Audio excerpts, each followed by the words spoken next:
salutations chaleureusement. Banombel pe basi Zurich, to pesi bino réunion mbote penza de la parole. uta na Ziris. Nous sommes reconnaissants Tozana wakuzongisa matondi pona kuzwa grâce au progrès ngolo oyo technique. na oyo ezosala na bokonzi na La Nzambe. même parole au même moment et d'être ainsi préparé pour le jour glorieux Na kozwaka de notre Seigneur liloba moko Jésus. moko oyo pona kubongisa biso na bozongi na nkolo na biso Yesu J'ai Kristo. mentionné le mot préparation. Na tangi kombo Tout ce komibongisa que nous entendons aujourd'hui, oyo nyonso tozoyoka lelo tout ce que nous avons encore comme nourriture do nyonso tozona lokola bileya. à notre préparation. Amen. Ezali pona komibongisa na biso. Frères et sœurs, Banombel pe basi avant de prier ensemble, liboso ete tobondela elongo lire un psaume, nalingi kotanga un psaume, le psaume 107. psaume 107, C'est un psaume puissant un psaume ya mutuya qui nous montre que le Seigneur a toujours aidé ceux qui sont abattus, kolo ceux qui sont dans le besoin. asongaka kaka baoyo batutani mitema mpe baoyo baza na posa nango. Verset 1. Molongo ya yambo Louez le Seigneur car il est komisa bon, nkolo po te sa ye miséricorde azali malamu mpe bosawo na ye eze kowumelaka Ainsi disent les libela. rachetés du Seigneur, Boye alobi oyo mosikoli ya délivrés de la Yankolo. main de l'oppresseur.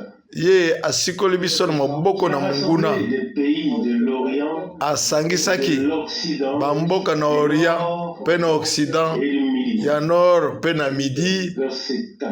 Molongo ya minei Ils erraient dans le désert. bazali kotambola kotepatepa na esobe, kasi nkolo asangisa bango. Affamés et assoiffés, Bazalaki na nzala, âme languissait. mitema na bango eza kolembalemba. Dans leur détresse, ils crièrent au Seigneur. Na kati na mawa Il les délivra de leurs angoisses. bazali kobelela na nkolo, nani akokangola biso na Les conduisit mawa? sur le droit chemin. Azokamba bango na nzela ya malamu mpo te bakokokoma Qu'ils louent le Seigneur pour sa grâce. bakumisa nkolo mpo na ngolu na ye, Envers les fils. mpo na bolamu na ye, Verset 10. Car mpo ete il a rassasié l'âme altérée, il a comblé de asepelisaki biens l'âme affamée. motema mpe atondisaki motema oyo ezalaki na nzala. Verset 10. Les habitants des ténèbres et de l'ombre étaient enchaînés dans la misère et le fer. Bafandi ya kati ya molili bango bakangamaka kaka na banzala, Et avaient méprisé le conseil du Très-Haut. bango batiolaki toli ya oyo ya likolo. Il y a leur cœur par la souffrance. Tango motema ezali na kati ya mawa, moko te akoki kosunga yango, Ils crièrent au Seigneur kasi ntango babeleli na nkolo, de leurs angoisses. ye ayambi bango, Il les fit sortir des ténèbres. abimisi bango na molili Il rompit leurs liens. mpe abukibuki basinga na bango, Sa grâce bakumisa nkolo mpo na ngolu na ye, les enfants des hommes. mpo na bolamu na ye liboso ya bato. Il a brisé les portes d'airain, Abuki bapinga, versé les verrous de fer. balusi bankumu. Jusqu'ici, Boye précieuse parole. tikino lilobo na mutuya Frères, chers frères et sœurs, banembali mpe lorsque nous basi sommes dans la détresse, ntango tozala nous mawa pouvons venir au Seigneur. tokoki koya epa nkolo, Oui, nous pouvons lui crier. tokoki kobelela epa na ye, Avec nos détresses. tokoki kobelela na kati ya bapasi na biso, Et il aura pitié de nous. ye akoyokela biso mawa Comme il est écrit ici dans le ndenge psaume. komami awa na psaume. Nous aussi, Biso mpe lokola nous étions errants dans le désert. tozalaki na kotepatepa na mapata, kasi ye abiangi biso, Il nous a conduits vers le pâturage. akambi biso esi ebile ezali, Et il a étanché notre soif. ye asilisi posa na biso, Notre faim. asepelisi Il nous a donné apesi biso bomoi na sika, vie dans la grâce na ngolu miséricorde. na kati ya bosawa na ye. Que cette journée serve tika te que tous mokolo ya lelo esali ete banso bapambolama, qui sont dans la détresse, banso bazali kati na mawa, tous ceux qui sont dans la détresse puissent expérimenter banso bazali kati na mawa miséricorde et la grâce. babika ngolu na nzambe. Soit présent. Kolo azala abelema pembeni apambola biso banso Parole. na maloba na ye. Et qu'il nous prépare pour le jour glorieux de son Abongisa biso mpona mokolo na mutuya ya bozongi na ye. Fidèle Père Céleste, à toi la louange, Tata na biso ya likolo epa na yo lukumu masanzoli ta bonté na bolamu no nyonso et toute ta miséricorde mpe na mawa na yo nyonso manifestée. oyo otalisi epa na biso. Tu nous as placés Otie biso sur les fondements élevés. na moboko etombami likolo. Tu nous as montré le bon chemin. Otalisi biso Ta miséricorde nzela ya mawa élevée au-dessus. mpe bosawa na yo etomboli biso. Seigneur, de ce que tu es présent aujourd'hui. Tosali ete toyebi ete ozali obelemi Et tous ceux pambola bando mibali mpe basi qui sont réunis ici. banso basangani awa. Que tu puisses nous bénir et nous réorienter vers le but de ton retour. Opambola biso okamba biso na ntina ya bozongi na yo En nkolo. présence de ton esprit, Bozali na molimo na yo elobela biso bosolo epa na yo lukumu kembo basanzoli le merveilleux nom de Jésus. na nkombo ya kitoko ya Yesu Kristo iyo. Que le Seigneur nous bénisse maintenant. Kolo apambola biso sasa yipi. Amen. Jetzt möchte ich einige Bibelstellen lesen. Je voudrais maintenant lire quelques passages bibliques. Nalingaki mpe kotanga Ésaïe, mwa chapitre passage biblique 64. natanga Esaïe. Ésaïe, chapitre 64. Esaïe chapitre 64 Nous lisons à partir du verset 4. tokotanga na molongo ya minei. Der Freude daran hat, Tu t'approches de ceux qui prennent plaisir zu üben, à pratiquer la justice, Ozopusana de ceux pembeni na boyo qui se souviennent baza na esengo de ya kosalela boyengebeni. Amen. tes lois. Gott entgegenkommt. Lorsque Dieu Wenn vient vers nous, seine Gnade zuwendet, lorsqu'il nous accorde sa grâce, anspricht Ntango nzambe azopesi biso ngolu na ye, qu'il nous parle, ntango azolobela biso, seinen Willen, qu'il nous révèle sa ntango parole, azofongola biso liloba na ye, den Beweis, alors nous avons la preuve dass boye Gnade, que nous avons trouvé grâce. toza na ndingisa, toza na komona solo eke Gnade tokutani na ngolu ni miso na ye. Consiste uns à nous faire connaître ses voies, Ngolu na nzambe ezali kotalisa biso banzela na ye. uns gilt, est valable dann pour kommt nous. uns Soki liloba yango elongobani na biso, Viens vers nous, Kolo proche de nous, akoya pembeni na biso, et viens vers toi et viens vers moi. azo epa na ngai, azo epa na yo, das Se révéler à toi komitalisa epa na yo que les choses epai na ngai, que nous lisons persönlich dans la parole po te viennent makambo oyo tozokoyoka na kati na liloba tobika yango biso moko na nzambe na biso. les récits, les expériences que d'autres ont faites. Bongo tokosala mpe mabiki oyo bamosusu mpe basalaki. Nous avons le droit zu Gott zu haben. d'avoir une relation avec Dieu, Toza na ndingisa nos expériences ya kozwa personnelles. bomoko na nzambe na biso mpona kosala libiki. Nous avons tous le droit de faire l'expérience Biso de banso. la conduite Toza na ndingisa ya kosala du Saint-Esprit libiki na nkolo na biso. toujours Kommt denen entgegen, conforme à la parole de Dieu. Donc ezala bobele elongobani na liloba na nzambe. Le Seigneur s'approche de ceux qui prennent plaisir à pratiquer la Kolo akopusa na pembeni na boyo bazoka esengo ya kosalela boyengebeni na ye. crainte des châtiments. Eza mpo na bobangi ya itumbu te. Servent le Seigneur avec joie.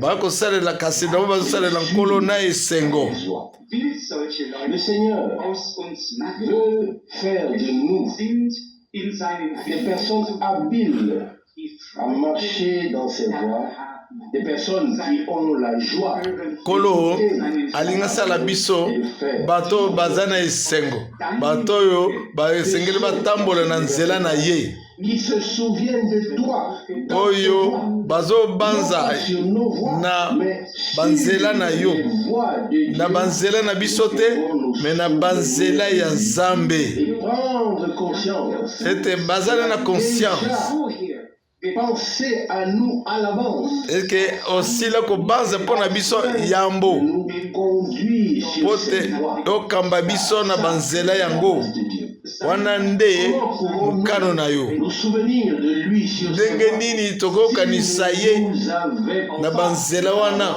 conduit par grâce soki tozokomitika te akamba biso il n'avait pas à l'avance produit en nous lokola l'obéissance. na yambo abotaki kati na biso botosi Dans te le verset 7, il est écrit cependant Seigneur tu es notre Père zokande sasa epi kolo yo ozali mosungi na biso mpe yo to biso tozali ba argile yo ozali potier na biso Amen.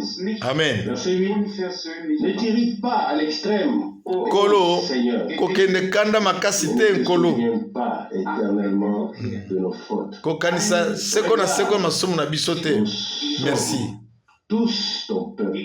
biso banso tozaka libota na yo L'église du Dieu vivant eklese na Nzambe na bomoi sous le pardon, e- la e- réconciliation, etiami likolo na bolimbisi na boyokani oyo epai wapi makila eza amen pleinement racheté et pardonné sikolami alimbisami liboso na Nzambe et sanctifié. asembolisami liboso ya Nzambe abulisami Mais kasi cela doit devenir une expérience personnelle, yango esengeli ekoma libiki na biso amen individuellement, ya moko na biso accepte par la foi andima l'offre divine de la grâce. na nzela na kondima ngolo oyo Nzambe apesi biso Ésaïe chapitre 44, Esaïe chapitre 44 partie du verset 21. na 21 Ésaïe chapitre 44. Esaïe 44 verset 21 Souviens-toi de ces choses, Jacob, et toi, Israël, car Banza. tu es mon serviteur. makambo oyo Jacob Je t'ai na formé Israël pour être mon serviteur. ngai nasalaki yo Israël, po te ozala mosali na ngai je ne t'oublierai pas. nakobosana yo te J'ai effacé tes transgressions nabulongoli mabunga na yo et tes péchés na masumu na yo une nuit. lokola lipata in diesen Tagen ich auch auf der Herfahrt Oui, ces derniers jours, nous avons vu et expérimenté sur le chemin un brouillard très épais. alles in awa tobikaki londende moko ya mwa munene hat unsere Überzeugung epesere munene getilgt. Tout allait lentement. Wie die tozokomona eloko te tokende malembe Il a malembe effacé nos transgressions. alongoli masumu na biso Et vous le savez, quand la nuit se dissipe, alors le soleil brille. ntango lipata ezokende boye sanza engali S'est levé pour nous. mwesi oyo ya boyengebeni ezomema biso lobiko ya libiki On se sent bien. tozomiyoka malamu Soudainement s'établit. na pwasa na mbala makakaka Voix à peine. Et soudainement tout est clair. na pwasa Face comprendre. nyonso eye polele Accompli. Nzambe afungoleli biso Transgression alongoli masumu na biso avait apporté sur nous une nuée. oyo ememela biso lipate wana Elle était nuageuse. Nous ne voyions plus le soleil. tozokomona lisusu mwesi te Tout enlevé. alongoli nyonso Comme il est dit ici au verset 22. ndenge olobeli na verset 22 J'ai effacé tes transgressions nakolongola mabunga na yo deine Sünden et tes péchés in na sumu na yo une nuit. lokola Reviens lipata à moi, zonga epai na ngai je te racheterai. nakosikolo lisusu Fait asali yango pour revenir. esengeli tozongela ye asali yango Et directement après, Vers 23. il est dit au verset 23. na verset 23 alobi Réjouissez-vous. Lola, bosepela. Seigneur Pambate. l'accomplit. Kolo akokisi yango. Profondeur de la terre. Na mozindo na mabele. Boganga na esengo. Vous, Bino. poussez. Botinda bakri ya koganga. Je reprends le verset 23. 23 alobi. Réjouissez-vous, car le Lola, Seigneur l'accomplit. bosepela po nkolo akokisi yango. Notre Seigneur est mort à la croix de Golgotha. Ntango nkolo na biso akufa na Golgota agangaki. Accompli. Nyonso ekokisami. À l'instant même, Na mbala moko l'humanité ont été réconciliées. moko na bobato tosanganaki na Nzambe, toyokanaki na Nzambe. Amen. Le pardon, la grâce, Bolimbisi ngolu nous ont été ya lobiko epesemela biso. plus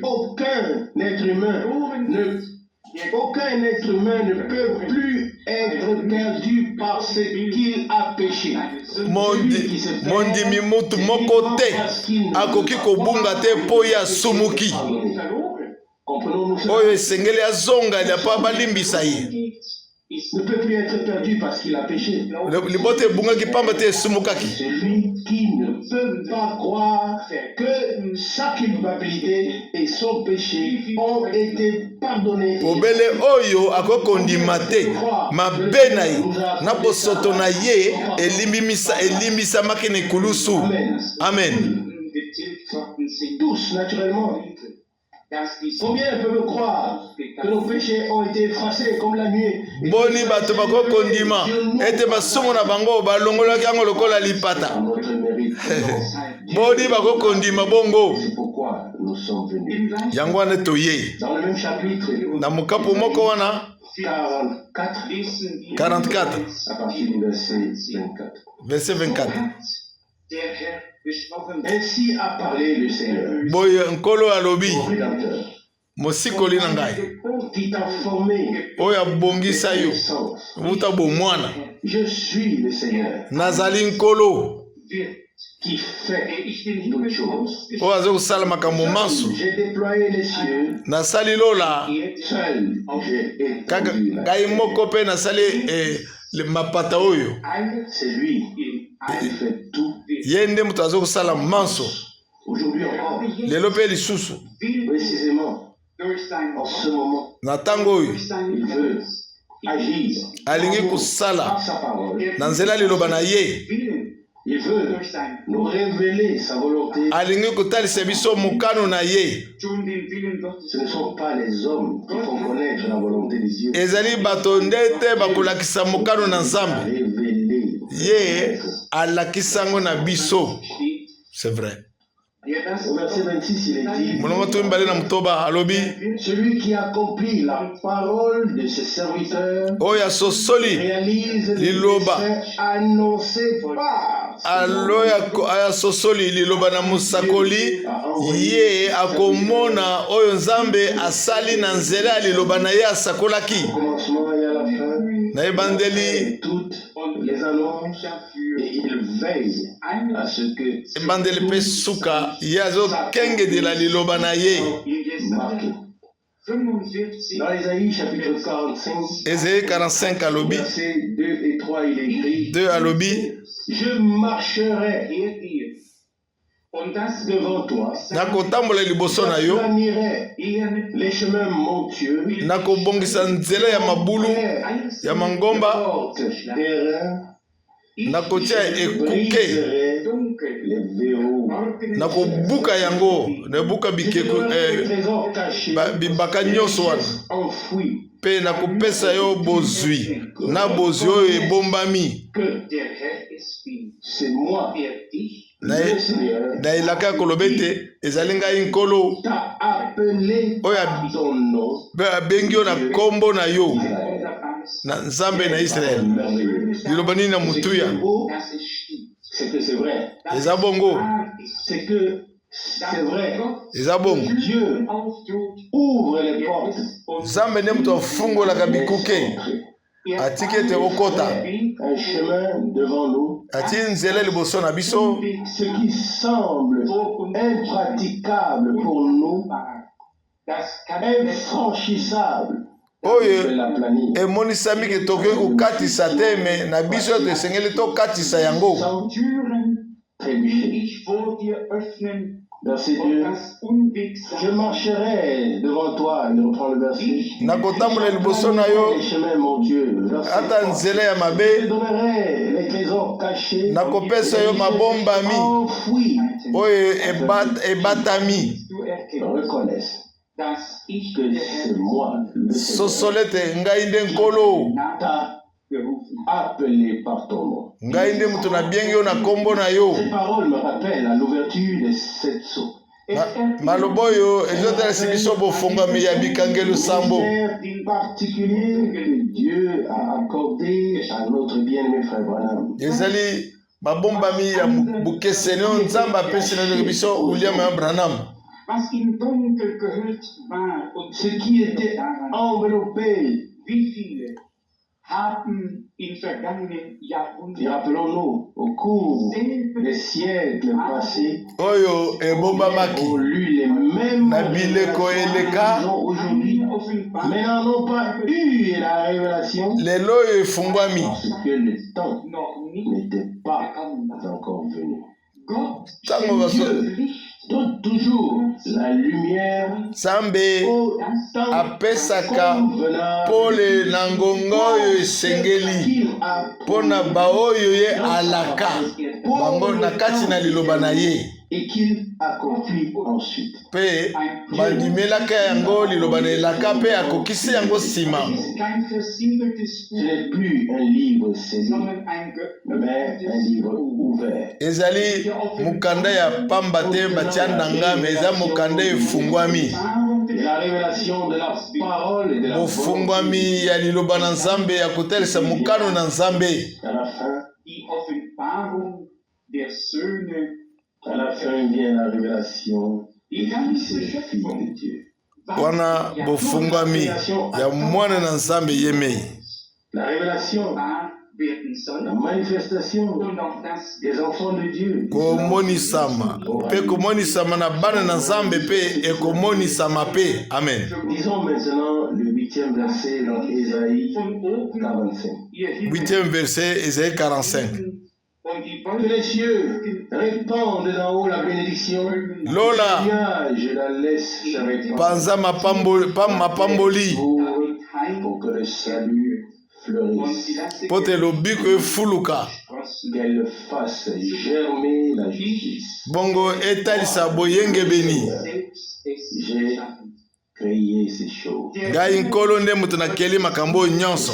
Le ciel doit répandre la bénédiction. Lola esengeli esopa mapamboli Dans une époque, dans un temps où Dieu va encore une fois ébranler le ciel. toza na ngonga oyo nzambe Nous vivons akoningisa mpe lola un temps mpe na où la mokili. dernière partie de l'histoire du salut Tozali na eteni na doit devenir suka une réalité. ya sango na lobiko na nkolo oyo kani ekokoma bosolo.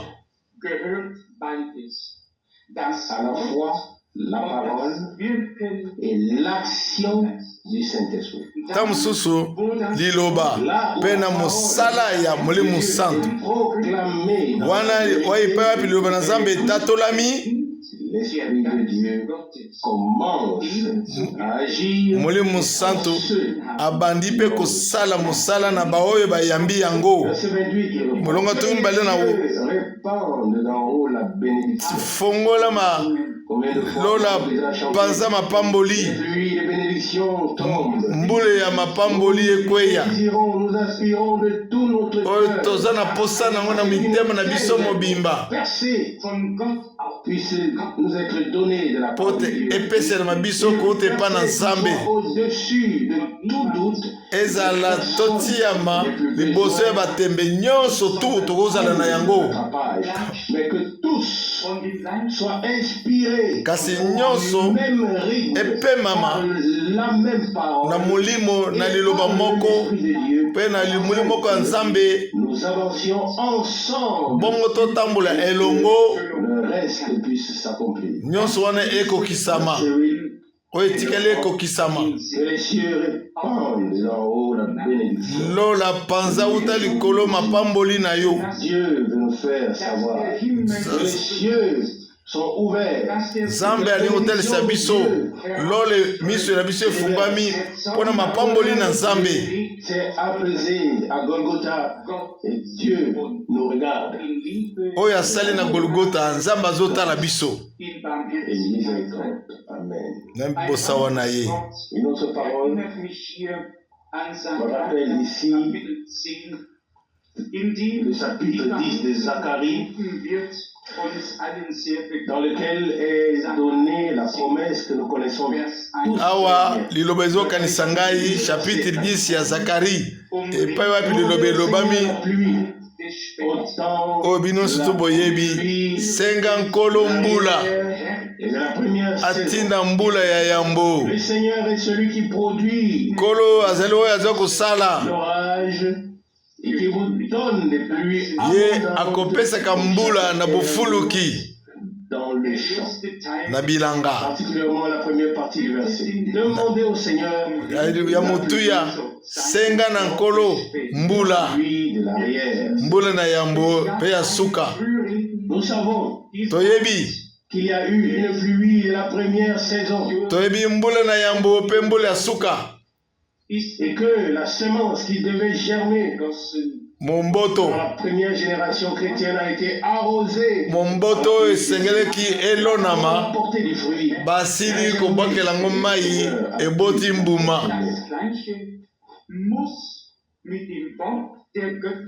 Il doit en être de même avec la parole de la promesse divine Esengeli pe ezala ndenge moko na liloba oyo ya bule ya lelo. de Dieu doit pouvoir tomber sur la semence de la parole. Tikate Ce qui a été Nzambe esengeli akwesa momboto mbula likolo momboto ya liloba na ye po te ebota mbuma. exprimé dans le Nouveau Testament. Jacques alobilango na boyokani na sika. Le Jacques au verset 7, nous lisons Jacques 7 alobi. Jacques 5 verset 7 alobi. Soyez donc persévérants Boezala bongo na koyika mpiko l'avènement du Seigneur. pamba te koya na nkolo. Souvenez-vous que le laboureur attend Boyeba malamu ete le fruit de la terre moloni azelaka mbuma ya motu ya mabele à son égard jusqu'à ce qu'il ait reçu aza na motema molai tikino akoyamba mbula na yambo pe ya suka. Vous aussi, soyez donc patients. Bino pe bozala patient Unissez vos cœurs, car l'avènement du Seigneur. tolendisa mitema na biso pamba te koya na nkolo ebelemi. Quand nous imaginons que près de 2000 ans Quand tozobanza ete 2000 ans esi eleki a inspiré ces hommes ke Nzambe apesaki pema na bato oyo au point où ils ont écrit na lolenge ete bakomi et se produit aujourd'hui, kete chapitre oyo ezokokisama lelo transporté à travers le temps. ememami na batango ti na ngonga oyo.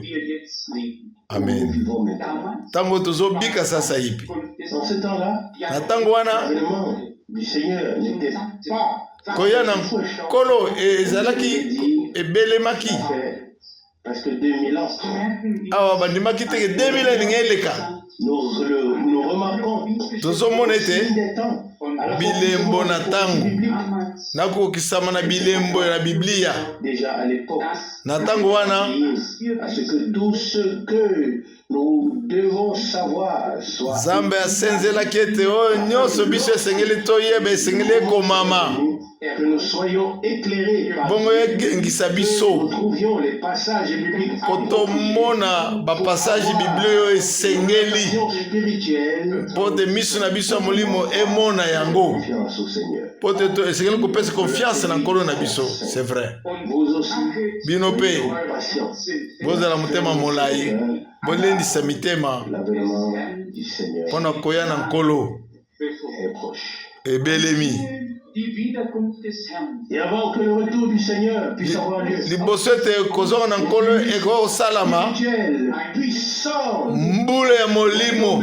Alléluia. semence qui a été Esengeli ekoye na mumboto elonamaki. sans difficulté et puisse porter du fruit comme Pote embota mbuma. du Seigneur. Ndenge liloba Nzambe elobami. Jacques 5, alors l'exhortation nous est donnée. Jacques Ne 5. vous plaignez pas les uns les autres, Bomilelalela te. frères, afin que vous ne soyez pas jugés. Pote basambisa bino te. Sachez bien que Boyeba malamu le ete juge mosambisi à la porte. aza na ekuke.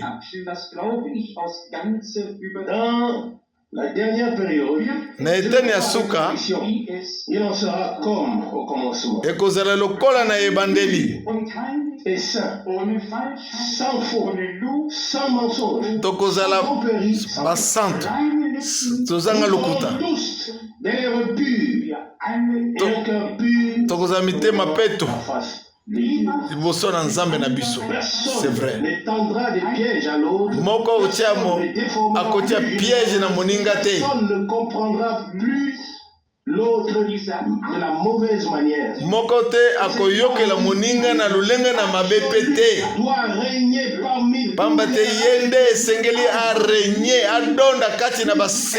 Bao nyonso to asikoli. avec la tête unie. Na boko ekozala bomoko na mutu.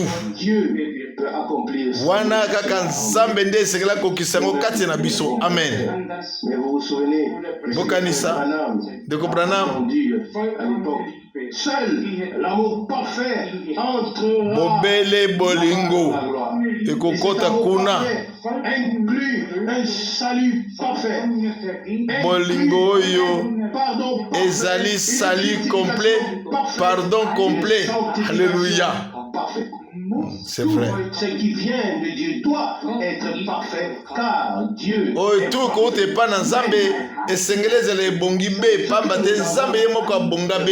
Est peut-être partiel, mais nous avons la promesse Oyo toza nango ezali nanu ndambo. qui est parfait viendra. Kasi Amen. toza na eliki ete oyo ya parfait koya. Amen. offenbart Oui, zuerst la perfection uns Bobongi be vollkommen. devra être révélée. esengeli Dieu nous efungwama. révèle sa volonté Pamba te Nzambe azofungola biso liloba ne ya kokoka be donne Ihm zur la Verfügung puissance mpe azopesa nguya à sa disposition dans l'obéissance, mpo te totosa vorwärts d'être prêt à aller de l'avant, tobelema mpo na kokende liboso einander se plaindre. zu seufzen. komilelalela Wenn te. irgendjemand Quelqu'un gegen seinen quelque chose contre son frère, soki moto contre sa sœur, azali likambo kotelemela ndeko na ye pourrons-nous entrer dans la présence de ndenge nini tokozala na bozali na Nzambe yo ozali likambo na moninga. Dieu pourrait-il Ah.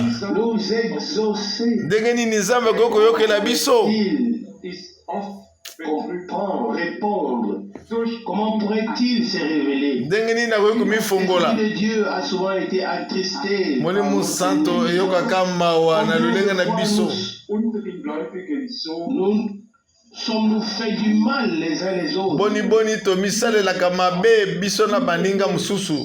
wie es uns in Et autrefois, parmi les croyants, personne ne laissait le soleil se coucher sous sa colère. überall Ntango ya kala kati na bandimi moko te akoki kotika kanda wie hat das sich alles eumela ti na kukushi ya soleil. Jamais. nicht mehr bis Sur le soleil se coucher sur votre colère. Ne vous mettez pas en colère. Kokanga kanda te. sollte Comme tout a changé, Lokola maso ebongwani ne ressentez plus ce qui devrait bato ressentir. bakoyoka lisusu te oyo esengeli koyoka. Ce qui devrait être n'est plus tout à fait là. Mais nous sommes reconnaissants au Seigneur de ce qu'il nous rendra, ce que nous avons Kasi fait. Amen. tosukisami te nkolo akozongisela biso oyo tobungisaki. Amen. Botschaft getragen und gebracht. Sie haben Et je dois le souligner. Esengeli na beta sete. Et tous les hommes de Dieu, Bateau. ils n'ont pas seulement porté et transmis un message divin, ils ont manifesté, ils l'ont manifesté Oui, ils ont manifesté bato nyonso to na nzambe bamemeli biso kaka sango te kasi batalisi yango na bomoi na bango ya bule liloba ekomaki bosolo na bomoi na bango une connaissance qui nous monte à la tête quand notre cœur reste vide. boyebi oyo ezomata na mitu na biso zuka nde motema na biso etikali polele Qui sont en communion avec lui, banani baza na bomoko na ye ceux à qui la parole avait été adressée, baoyo banso liloba oyo epesamela bango qui en avons fait biso boyo tozwaki yango tosali yango nango tosali na liloba bango nini expérimenter une révélation vivante. esengeli tobika bofongwami ya bomoi Manière et notre connexion, notre lien avec na lolenge ete pleinement rétabli. kokangama na nzambe na biso ezonga Dans le 3e chapitre des Actes des Apôtres, 3e chapitre misala na bantoma na nzela molimo santo également conduit par l'Esprit à prononcer petelo akambemi na molimo santo Actes des Apôtres, chapitre 3, verset 20, acte des apôtres molongo afin que les temps de la mokapo ya perfection misato viennent, tozozela te bangonga ya pio Seigneur, euta na nkolo et qu'il envoie loin qui vous a été promis. atindela biso mopakolami oyo balaka biso Notons bien que le temps de rafraîchissement doit premièrement venir. tosimba makasi ete ngonga ya pio esengeli eya nanu Et que ce n'est qu'ensuite que le Seigneur pourra revenir. nde nsima nango nde nkolo akokoya amen Et ce temps de rafraîchissement puisse venir devant de la part de Dieu, il faut d'abord que la semence de la parole ait été liboso ete ngonga oyo ya pio euta liboso na nzambe esengeli ete momboto na liloba elonama nanu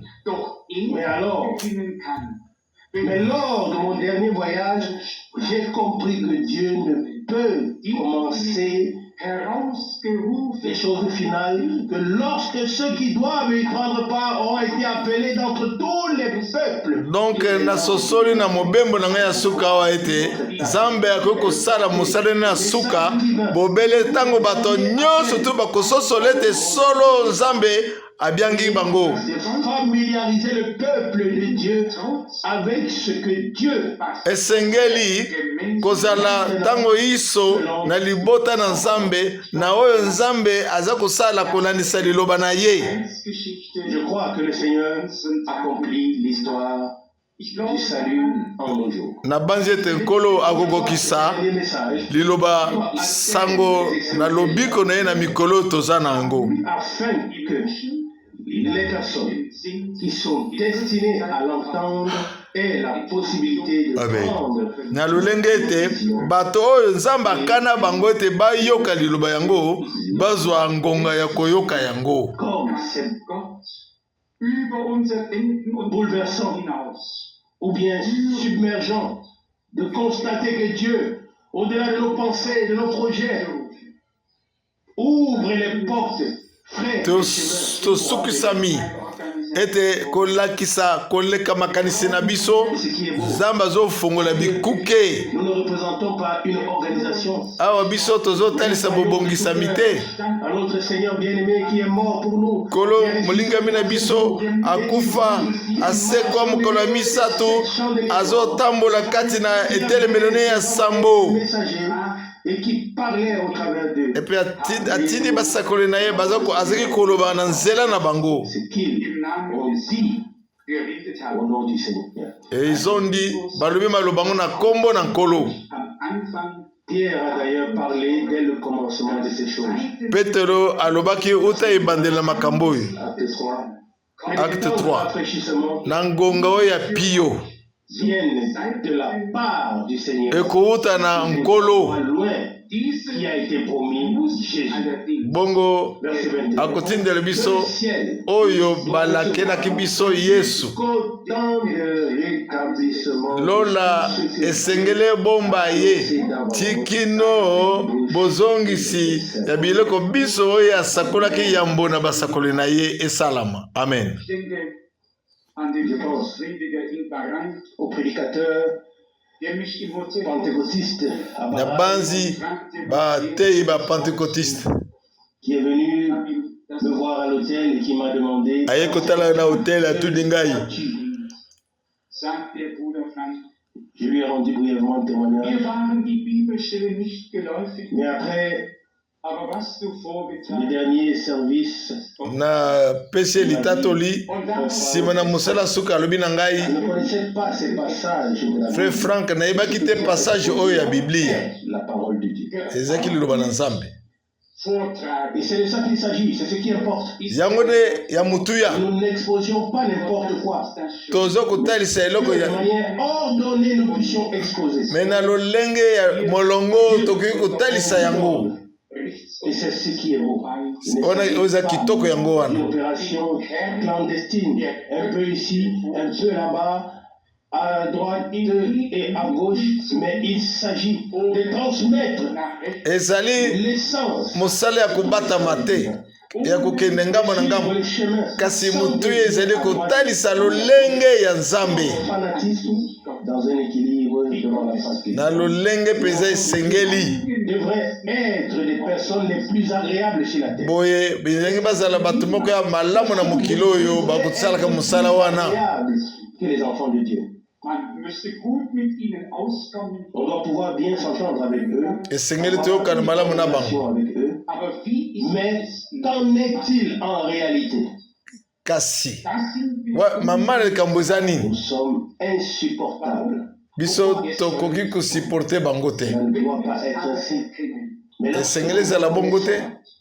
und sagen, Herr, nous le reconnaissons. wir möchten Alors nous venons à Dieu et nous lui disons, Seigneur, tozo kososola yango transformer. tozongeli mpa Nzambe toyebisi nkolo bongola biso. On le fait. und nicht unser Bemühen. Ce n'est pas notre volonté et Ezali- nos efforts. eza mokano na biso te ubie makasi na biso te totika ye mei asala En nous par son esprit. asala mosala kati na biso na nzela molimo na ye. Nous ne faisons pas de plan. Aber wir Nous ne faisons pas de programme. in tosalaka bamwangu te Nous voulons in das Göttliche nous introduire dans le plan de Dieu lassen. et dans le programme divin. tolingi komikotisa na manaka na Nzambe ya bule Tous les ministères ministere nyonso fonctionnaient en harmonie directe dans le corps. soki eze kosala mosala na bomoko na nzoto na Yesu Kristo Ainsi, à la Ganz fin. gleich, welch eine Aufgabe jemand Quelle que soit la tâche Ata- que quelqu'un ait à accomplir, ata dans le royaume mokumba de Dieu, nyonso moto aza na yango ya kosala na bokonzi na Nzambe die andere ne sera dirigé contre une autre chose de Dieu. Non. ekoki kotelemela mosala mosusu ya Nzambe te Il te. peut arriver à ce qu'il revient de droit. Ewapi epai nkolo esengeli azwa oyo esengeli ye azwa. Cesse. göttliche Harmonie. Alors là, l'harmonie divine Wana bomoko na bule ezali dans chaque individu, na moko naturellement dans toute insbesondere l'Église et en particulier parmi ceux qui proclament la parole. mingi na baoyo baza kotatola eloba na Nzambe esengeli bomoko ezala. À l'époque où Frère Branham accomplissait son ministère, Ntango ndeko Branham azosala lotomo na ye die ihm auf die Schulter il y en avait tant qui le tapotaient sur les épaules. ebele bazokobete na lipeka na ye balobi na ye. die wir Frère Fendler est ici. Nous tous qui étions dans les réunions, nous avons été témoins de ce que Dieu a fait. Biso baoyo tozalaki na bokutani toyebaki oyo Nzambe azali Chacun est kosala parti de son côté. kasi moko na moko A bâti son na nsima nini nango esali moko na moko abendi oyo ya ye atonge ya ye eglise oyo abendi oyo ya ye. Et ainsi, le peuple de Dieu n'a pas été conduit à cette unité divine. boye libota na Nzambe ekambamaki te na bomoko oyo ya bule sawa.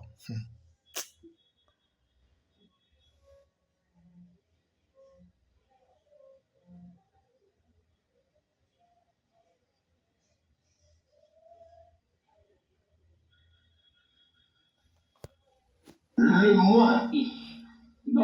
moi personnel est encore très très fortement en premier plan. Bomoko ngai elobami ebele En accord avec la parole. nyonso to esengeli ezala na bomoko koyokana na liloba na Nzambe. Jean, Jacques, bao nyonso to basaleli Nzambe musala bakambamaki na molimo monsanto na lolenge ya kitoko bazali kokokisana likanisi kasi kotelemela na te. C'est ainsi que les ministères seront dans l'église à la fin. Nde boye L'unité ne baministère peut se réaliser autrement. ekoki komonisama ndenge mosusu te. Et avant que cela ne puisse se produire, nous devons tous, et je m'inclus volontiers dans ce tous, nous devons tous en finir avec tous ceux qui nous est propre. Boye po tokoma na bomoko esengeli tosilisa na oyo ya biso moko po te Nzambe akosala mosala na biso. Qui est celui qui donne une mission, qui envoie. Ce n'est que là que nous pouvons parler en son nom. Et il dit, celui qui vous reçoit, me reçoit. Oyo akoyamba ngai ayambi pe bino. Personne ne partira de Kasi son moto akokende na lolenge na ye moko te koloba maloba na ye. rester à la maison. Oyo mosusu kotikalaka na ndako. Parce que nous sommes envoyés avec le message le plus précieux de tous les temps. Totindami na sango Pour ya ngonga cette nyonso. génération finale. Toutes les promesses sont résumées Bilaka nyonso et placées sur le chandelier. elobami etiami likolo ya etelemelo sambo. De tout ce que Dieu nous a promis Oyo nyonso to dans sa parole. Nzambe alaki biso na liloba na ye. Nous a annoncé des temps de rafraîchissement Nzambe avant asakoleli biso ngonga ya bopio liboso na bozongi na nkolo Yesu Kristo. devait être précédé par le Yango message esengeli nano eya yambo misango esengeli ya yambo na bozongi na nkolo. par notre Seigneur dans Actes chapitre 3 verset 21. Acte 3 verset 21. Il t'a parlé de notre Seigneur qui est retenu dans le ciel. Emonani ke nkolo na biso abombami kuna na lola. Autant de rétablir Oyo lola esengeli ebomba eti kino na bozongi si ya manso oyo Nzambe asakoli na basakoli na ye. Nous voulons l'ancien évangile. Nous voulons la parole de Dieu pure et sainte. Tolingi liloba Nzambe ya petwa ya bule. Dieu ne confirmera que sa parole. Nzambe akotatola bobele kaka liloba na ye. Il ne fera qu'accomplir les promesses qu'il a données. Aya kokokisa bilaka oyo apesi. Nous devons d'abord les croire, Esengeli liyambo pour les accepter. kondime ye. Chaque fois que Dieu fait quelque chose, Kosepela na yango. Tango nyonso Nzambe azosala eloko promesse en ceux qui kosepela. acceptent. Nzambe apesi bilaka na baoyo basepelaki na ye. Il enverrait les temps de rafraîchissement. Il dit qu'il rétablira toutes choses. Nakotinda ngonga ya pio Nous, mpe na kozongisa makambo manso motuno yango oyo. est-ce que nous nous sommes laissés ordonner par Dieu Biso tomitiki na alima na Nzambe. dans le royaume? Toza na esika na bokonzi na Nzambe. C'est encore le cas. Alors que Dieu accorde la grâce. Soki eza nano bongo te tika te Nzambe azopesa nanu ngolo na ye lisusu. Je suis convaincu, Nasukisami tous, en nous, un désir profond de plaire à Dieu. biso banso esengi toza na plaisir kati na mitema na biso mpo na kosepelisa Nzambe. Amen. Afin de prendre part à l'accomplissement des promesses. Po te tosangola bilaka. Implore, et c'est ce que nous demandons. mpona kusukisa Que le Seigneur puisse venir à ce qu'il lui revient de faire. kolo azwa na oyo esengeli ya droit na ye epa na biso amen. Nous pouvons venir à lui tel que nous sommes. tokokoya epa na ndenge toza Seigneur, kolo aie ton chemin avec nous. sunga biso Pas être nzela na yo na une biso association pieuse. tolingi kozala teke basambeli sambeli te. Il y en a déjà assez. Nous voulons une seule chose, être trouvés dans la parole. tolingi eloko moko tokutana na kati na liloba na yo nkolo Avec une vue claire, ce que Dieu fait maintenant. Amen. oyo nzambe azokosala sasa yipi amen Selon sa parole. kolandisa liloba na ye Sous l'onction. na se ya bokambami na nguya. Et permettez-moi d'insister encore sur bopesanga nzela nabeta sete parler de Paul et des grands hommes de Dieu jusque dans notre temps. na Nous devons maintenant koloba kaka mpo na paul te suivre ce que Dieu fait. tokoki kolanda sasa epe oyo nzambe azokosala sasa yipi C'était merveilleux, c'était glorieux, mais le temps avance. ngonga ezopusana. L'église du Dieu vivant s'est préparée, eklesia na nzambe na bomoi prête, esengeli emibongisa obelemi terre promise. na mabele na elaka Comme au temps de Moïse, na ntango na moshi l'appel à sortir. liabo esengeli kobima Il y avait la sortie. liambo kobimi La parole a été portée dans l'arche de l'alliance. liloba ememamaki na sanduku Un nouveau message, sango ya sika une interprétation, pas te une nouvelle direction. Mais la même direction. banzela ebele te La parole, kasi direction moko moko ya liloba oyo ezalaki kati na sanduku l'accomplissement de la promesse. ezalaki ekokokisama na bilaka de Dieu. Nous n'avons pas ajouté une tokoki seule kobakisa te na interprétation ata bolimboli moko na biso te na kati na sanduku yango. Il nous a été laissé. Esengeli ezala ndenge batikelaki biso yango Ils n'ont pas interprété. biso tokolimbola na ndenge na biso te Porterons cette parole précieuse, kasi tokomema liloba oyo na mutuya pure et peto Amen. amen. Que Dieu fasse de nous des hommes. nzambe asala biso bato Et alors, tout ira bien. nyonso ekotambola kitoko. À quoi servent toutes les nouvelles interprétations si elles ne font que créer de nouveaux problèmes? toma nini ya bamadimbola ebele boye kaka mpo ebota mindondo Non, ce n'est pas ce que Dieu veut. te wana nde nzambe alingi bongo te. Une direction. nzambe alingi bobele bokambami moko. Je crois que nous assistons maintenant très consciemment à la continuation de ce que Dieu a na commencé. banzi ete tozo sasi epe kozala na ndenge nzambe abandaki mosala na ye amen. Oui, par l'intermédiaire de frère Branham, Dieu a fait ceci et cela. Non. na nzela ndeko branham nzambe asalaki boye asali boye. Le message, l'appel est maintenant proclamé dans le monde entier. awa Comment des personnes mbela etatolami mokili mobimba appelées à certains. abianga ete tobima. L'achèvement peut avoir lieu. Car c'est même écrit dans Matthieu 24. ekomi na Matthieu 24 C'est bon évangile du royaume. sango malamu ya bokonzi Dans le monde entier. ekotema mokili mobimba Pour servir des témoins mpo na kosunga biso na litatoli. des nations. Alors viendra la fin. boye suka ekoya. Mais qu'au jour de la voix du 7e ange, apocalypse 10 balobi kasi na mongongo ya 7e angelu de Dieu libombami na nzambe ekokokisama l'a révélé ndenge atalisaki yango na basali na ye.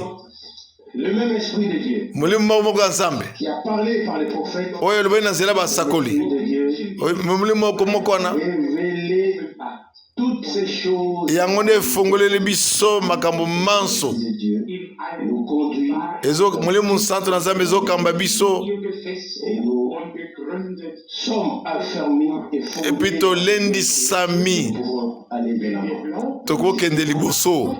C'est que si nous croyons, Boye soki tondimi oyo Nzambe alaki nous biso ne serons jamais déçus. tokoyokomesama soni te. Que les hommes disent, Po soki tondimi oyo bato bazoloba toujours déçus.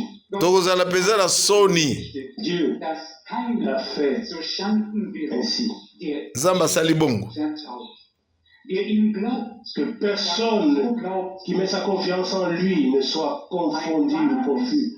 Celui qui croit en lui, oui, qui croit comme dit l'Écriture. Oyo andimi kati na ye Le Dieu ne pourra kasi oyo andimi kolandisa likomi demeurons dans akoyokisama soni te. demeure. Ye liloba eza kati na ye. Si mes paroles demeurent en vous, Maloba na ngai si vous demeurez en vous, efande kati na bino soki bino mpe bofandi kati na ngai bozali solo bayekoli na ngai. Jean 8 verset 23. toute révélation se trouve dans la parole de Dieu. azotia tembe na emoniselo ezala kati na eloba na Nzambe.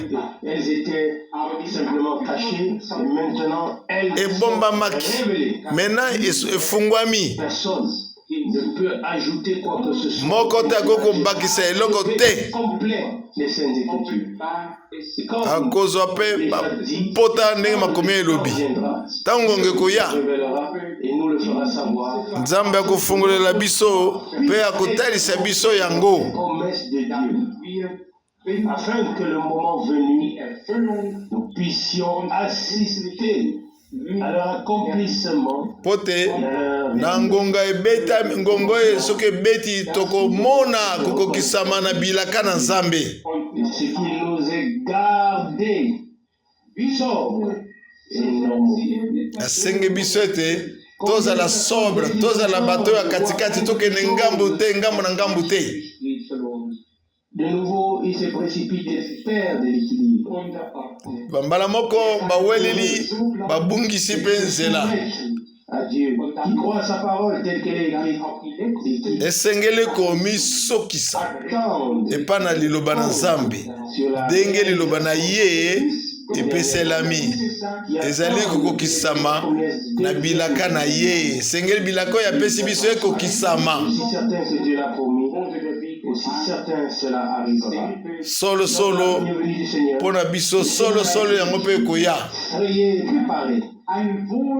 Toloba na ye Il en est de même aujourd'hui. eza ndenge moko lelo. Qu'il a conduit au Seigneur un peuple bien disposé. Luc 1,17. Luc 1,17 Il en est de même aujourd'hui. elobami Des personnes peuple oyo ezalaki bien disposé sur scène marchent lelo eba wana nde bazotambola na kati ya au chapitre 3. molimo. Comment deux hommes Amos qui 3 marchaient ensemble elobami boni bato mibale bakotambola elongo en accord. soki baza na boyokani te. Notre marche avec Dieu n'est réalité que si nous sommes en accord avec Dieu. Soki totamboli na Nzambe ezali bobele soki toza na boyokani Accord avec na liloba na ye boye nde toza na boyokani na liloba na ye wana nde tozotambola na ye elongo. C'est cet accord que je me souhaite et que je nous souhaite à tous. Wana nde nazolinga mpo na ngai mpe nazolinga mpe mpo na biso banso. Aujourd'hui, quelqu'un qui n'a pas encore fait une expérience Lelo avec le Seigneur, moto oyo asali na libiki na nkolo te sache ayeba que la proclamation de l'évangile, kosakolama message joyeux ya liloba na Nzambe yango nde sango na lobiko, de béatitude yango nde ya mabolamu na Nzambe. demeure malgré tout ce que nous aimons et apprécions au-delà de tout. Yango ezali kaka yango koleka oyo nyonso tozokanisa. Au nom du Seigneur, Tobondeli bino laissez-vous na réconcilier kombo na avec nkolo Dieu. Yesu Kristo Acceptez de boyokana na nkolo Yesu Kristo bondima oyo Yesu asali mpo na biso jusqu'à la certitude du salut, bozala na bosukisami na motema jusqu'à la vie nouvelle. tikilo na bomoi na sika. Notre Dieu, Nzambe na biso en grâce et en miséricorde, aza moto na mawa le pardon et en abondance. bolimbisi na bofuluki azokopesa yango. Acceptons-le aujourd'hui Nun sagen wir, Herr, pour nous-mêmes et disons Seigneur, tolo bango lelo merci. pona biso Tu m'as moko racheté. o nkolo T'appartiens. osikoli ngai À payer le prix naza oyo ya yo pour moi. ofutili ngai talo na Tu ngai m'as accepté. ondimeli ngai T'appartiens naza oyo ya yo toujours. nicht dir. Gott segne uns Amen. amen Que Dieu nous bénisse tous. kola pamble biso banso Levons-nous et von prions. Herzen totelema bongo tosambela De tout cœur, na mitema na biso mobimba und heiliges pour ta précieuse et Pona- sainte parole. mpona liloba no na motuya Seigneur, kolo und Macht. oui, fatigué et épuisé, lembi na kati ya nzoto rafraîchi et fortifié dans l'esprit. lendisa biso na molimo Je te remercie Und Herz. pour toutes les portes ouvertes, nazongiseli yo matondo mpona bikuki nyonso tofungoli ceux qui acceptent ta parole. mpona bao banso bazokondima liloba na yo C'est avec cela, ils t'acceptent, Steuer, Herr, oui, et te reçoivent en vérité. eza bongo bazondimela yo Fidèle Seigneur, mpe bazoyamba yo na je te bosolo remercie pour tous mes frères et mes sœurs. tondi botondi mpona bando biso mibali mpe basi Ta parole, mpona liloba na yo ainsi que tous diejenigen ceux qui l'entendront hören werden. plus tard. Ach, treuer Herr, Ah, fidèle Seigneur, na bo nyonso bakondima ngo nsima nous avons cru et reconnu osembo nzambe na biso begonnen qui a commencé wird. et qui achèvera. toyebi ke yo obandaki mpe Fidèle okosilisa Seigneur, Verheißungen tu gegeben. nous as fait des promesses opesi biso bilaka qui sont si profondément ancrées en nous. oyo ekoti mpenza kati na biso amen Nous les croyons. tozondima Nous yango te prions tobondeli de yo nous accorder opesa biso yango arrive très bientôt kala mingi un te rafraîchissement. ta ngonga ya Afin que ta Pio. parole s'accomplisse. tika te eloko na ekokisama Se place Verfügung zu ou se mette en marche totambola elongo pour être po à ta disposition. totambola na yo elongo na ndiko ndima Daigne susciter en nous tika te obotisa kati na biso banso unité totale bomoko bomoko na zingazinga liloba na yo dans ton esprit. na bolukano na yo mpe na molimo na yo Sois remercié du fond du cœur ozongisama na matondi ya motema moko d'entendre les mystères cachés, osepelisaki biso ete toyoka mabombami ebatami amen sans les interpréter. te kozanga kolimbola ngo na ndenge na biso kolo na biso Nous prions pour ceux qui doivent encore mener un combat intérieur. tozoka kobondela mpona baoyo esengeli baza na bitumba kati ya mitema Souviens-toi d'eux. banza mpona bango nkolo Puisse-t-il te voir révélé à la croix, tika te tomona yo omonisami na ekulusu le côté ouvert, les mains percées, le côté ouvert, o nkolo na ton biso sang précieux mopanzi bafungoli qui a coulé pour notre makila esopamaki nkolo na biso notre rédemption et notre pardon. lisikoli ya bolimbisi na biso nkolo Ton molingami sang couvre mes fautes bakila na ezozipa mafuto na biso masumu na biso ezopetola biso et saint. na santu Que notre volonté na bokano na biso soit entièrement soumise à ta volonté. ezala bobele mpo na yo mokano na yo Que tes voies soient nos voies. banzela no ezala Pensées soient nos pensées. banzela no ezala ya nzela na biso makanisi na yo ezala makanisi na biso liloba na yo ezala liloba na biso Seigneur, conduis-nous kolo kamba biso harmonie na parfaite kati na avec bomoko toi et les na yo uns elongo avec les autres. na baninga mpe na Et bamosusu aussi fin à tout murmure, à toute plainte. kolo Les tia accusateurs des frères, longola bakomitungisa komilela se révèlent comme le ressuscité, comme celui lokolo oyo qui a osekwaki tout pouvoir, lokolo oyo aza na oyo kani aza na makoki banso yo nde bapesi makoki nyonso likolo ntina se o nzambe doit laisser partir ton peuple. monguna atika libota na yo ekende Et nous Amen. entendons l'appel. tozoka mbela Chemin. totalisa biso nzela Nous voulons nous souvenir de toi. tolingi kobanza yo nkolo Tu te souvenir de nous. parce que Je te yo remercie encore une nde fois okanisa biso pour le dernier voyage. mpona mobembo ya suka mpona bakuke efungwami kolo. islamische Welt hin. Nous remettons entre tes mains Tozongisela maboko na le yo monde islamique. bato bamusulman nyonso. Der Person. Nous te prions, Tobondeli yo. Hast du noch tu ne fais pas exception de personne. von etwas aus Accorde-nous encore une fois Pesa biso ta lisusu. miséricorde. Mawa na yo. Quelque chose d'extraordinaire qui puisse attirer l'attention de Mpona eloko moko na motuya oyo ekoki kobenga bato na yo bamona à ta disposition. bazala mpona yo. Accepte-nous. Dimela biso. Prends-nous entièrement à toi, Zwa biso mobimbe mpona tozala bobele ya yo. de la tête aux pieds, Na mutu tina makolo. nos pensées et nos cœurs, que notre volonté Volonté na biso placée et ancrée etiama na volonté na yo. à toi, Epa na yo. Dieu Tout-Puissant. Nzambe na nguya. Nous disons ensemble Tolobi elongo banso. de nous avoir bénis et préservés. Et nous nous recommandons Tozomi pesa na ngolu na yo. à Alléluia. ton merveilleux Na kombono ya kitoko. Amen. Amen. Amen.